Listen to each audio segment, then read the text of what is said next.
बाद रावलपिंडी के मुख्तलिफ इलाकों में मूसलाधार बारिश के बाद रेन एमरजेंसी नाफिज कर दी गई। एमडी वासा के मुताबिक जुड़वा शहरों में मजमूई तौर पर 80 मिलीमीटर से ज्यादा बारिश रिकॉर्ड की गई। तर्जुमान वासा का कहना है कि सैदपुर के मुकाम पर 90, शमसाबाद 80 और कटारिया में 55 मिलीमीटर बारिश रिकॉर्ड की गई। इसके अलावा गोलड़ा में 30, बोकड़ा 32, PMD में 55 मिलीमीटर बारिश रिकॉर्ड हुई। तर्जुमान के मुताबिक महकमा मौसमियात की पेशगोई के पर वासा हाई अलर्ट है और रेन एमरजेंसी नाफिज कर दी गई। अमला और हैवी मशीनरी नशेबी इलाकों में तैनात है। नाला रही और शहर भर के नालों की मुसलसल मॉनिटरिंग की जा रही है। महकमा मौसमियात के मुताबिक आज इस्लामाबाद, पंजाब, खैबर पख्तूनख्वा, कश्मीर, गिलगित बल्तिस्तान में कहीं कहीं मूसलाधार बारिश का इम्कान है।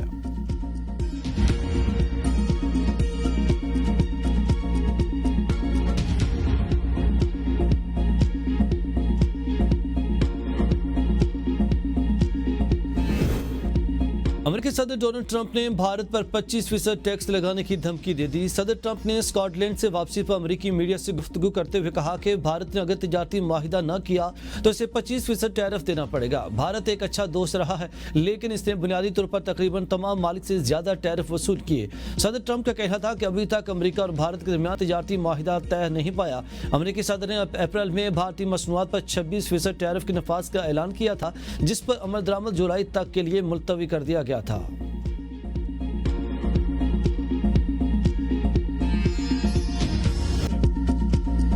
दुनिया मुख्तलिफ है, पाकिस्तान ने भारत से तारीखी जंग जीती। वज़ीर-ए-आज़म शहबाज शरीफ का तकरीब से खिताब, कहा पाक भारत की 4 रोज़ा जंग इंतहाई खतरनाक थी, कौम की दुआएं हमारे साथ थीं। पाक फौज ने बहादुरी महारत के साथ हिंदुस्तान का मुकाबला किया।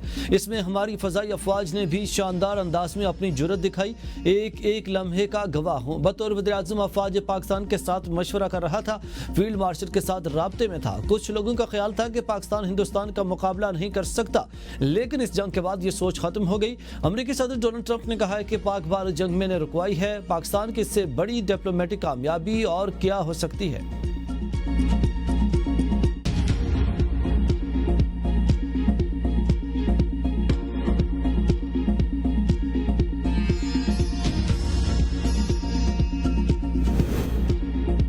फ्रांस के बाद बरतानिया भी मजलूम फ़लस्तीनियों की आवाज़ बन गया। बरतानिया का फ़लस्तीनी रियासत को मशरूत तौर पर तस्लीम करने का ऐलान। बरतानवी वज़ीर-ए-आज़म केर स्टारमर का कहना है कि इसराइल ने गजा पर मुज़ालिम बंद न किए तो बरतानिया सितंबर में फ़लस्तीनी रियासत को तस्लीम कर लेगा। इसराइल को गजा में जंग बंदी 2 रियासती हल की ज़मानत देना होगी। बरतानवी वज़ीर ख़ारजा डेविड लेवी ने कहा है कि गजा में तबाही दिल दहला देने वाली है, बच्चे भूख से मर रहे हैं। बरतानिया 2 रियासती हल की हिमायत करते हुए जिम्मेदारी का मुजाहरा करेगा। नेतन्याहू हुकूमत का 2 रियासती हल को मुस्तरद करना गैर अखलाकी है। इसराइल गजा में खौफनाक सूरत हाल खत्म करने के लिए इकदाम करे। इसराइल अपनी फौजी मुहिम खत्म करे, अमन की बुनियाद पर कार्रवाइयों का अज़्म करे।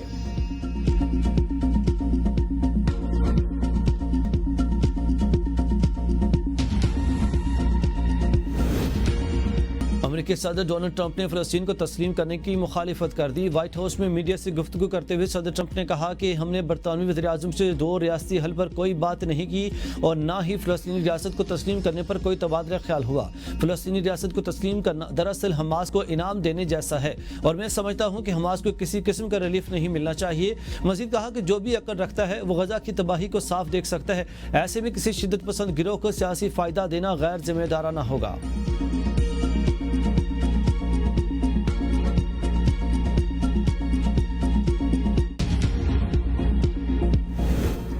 इसराइली बरतानवी वज़ीर-ए-आज़म के बयान को मुस्तरद करते हैं। मशहूर तौर पर रियासत तस्लीम करने के बरतानवी ऐलान पर इसराइल का रद्द-ए-अमल। इसराइल वज़ीर ख़ारजा ने कहा कि बरतानवी हुकूमत मौक़िफ़ में तब्दीली फ्रांसीसी इक़दाम और दाखिली सियासी दबाव का नतीजा है। बरतानवी हुकूमत का मौक़िफ़ हमास के लिए एक इनाम के मुतरादिफ है। बरतानिया का ऐलान गजा में जंगबंदी हुसूल और यरगमालियों के फ्रेमवर्क की कोशिशों को नुकसान पहुँचाएगा।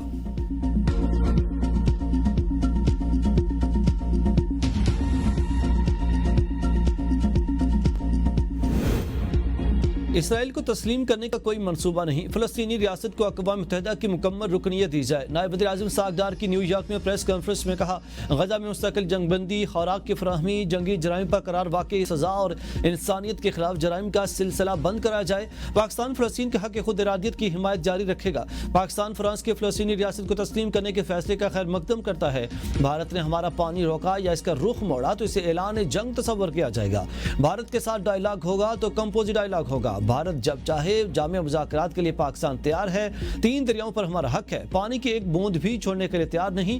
फील्ड मार्शल सैयद आसिम मुनीर की क़यादत में पाक फौज अमन के लिए कोशा है। भारत की जानिब से मुतराज़िब बयानात की वजह से पाकिस्तान अलर्ट है।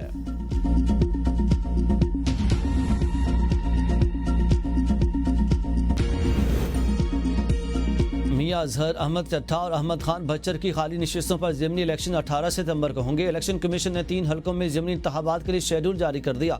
4 अगस्त से 6 अगस्त तक कागजात नामजदगी जमा किए जाएंगी। 25 अगस्त तक उम्मीदवार अपने कागजात नामजदगी वापस ले सकेंगे। 26 अगस्त को उम्मीदवारों को निशानात अलाट किए जाएंगे। NA 129 की सीट रुकन कौमी असम्बली मियां अजहर की वफात के बाद खाली हुई है।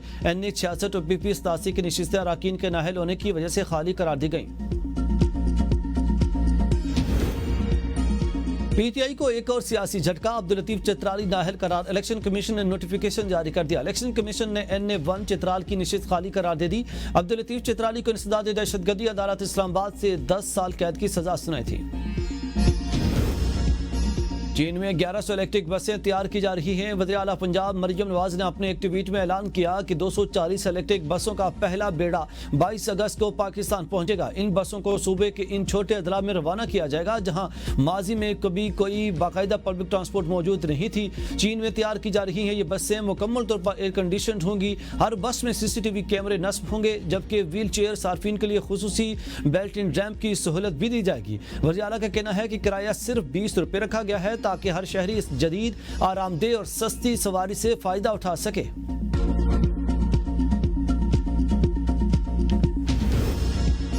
बहुत से ड्रामों में से ये भी एक ड्रामा था। बानी PTI का अपने बच्चों को पाकिस्तान आने से रोकने पर ख्वाजा आसिफ का रद्द-ए-अमल। कहा, मकसद वालिद और औलाद की मुलाकात नहीं, सियासी मुनाफा था। बानी की कोई भी तहरीक बगैर सियासी या माली मुनाफे के नहीं होती।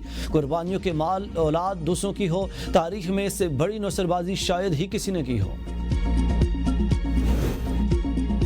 बानी PTI ने बच्चों को पाकिस्तान आने से नहीं रोका, खबरें बेबुनियाद हैं। बानी PTI के बच्चे पाकिस्तान आएंगे, किसी को भी इसमें कोई शक नहीं होना चाहिए। तर्जमान PTI शेख वकास अकरम कहते हैं, बानी के बच्चे पाकिस्तान जरूर आएंगे, सिर्फ तारीख का तयन बाकी है। बच्चों ने वालिद को इतला दी, इजाजत नहीं ली। झूठी खबरें फैलाने का कोई फायदा नहीं। PTI का मौकिफ वाज़ेह है।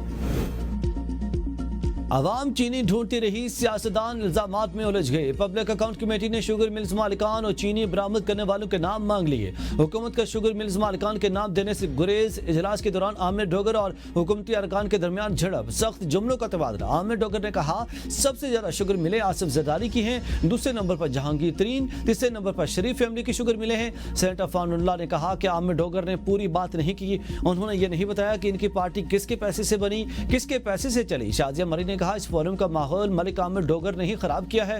उन्होंने नाम लिए, अब साबित करें। सेनेटर बिलाल मुदखिल ने कहा कि मलिक आमिर डोगर अपने अल्फाज वापस लें। नाम आने से पहले आपने नाम ले लिए, अब पर्सनल हो गए। जिस पर मलिक आमिर डोगर ने कहा, मैंने सच बोला है, हकाइक से सब आगाह हैं।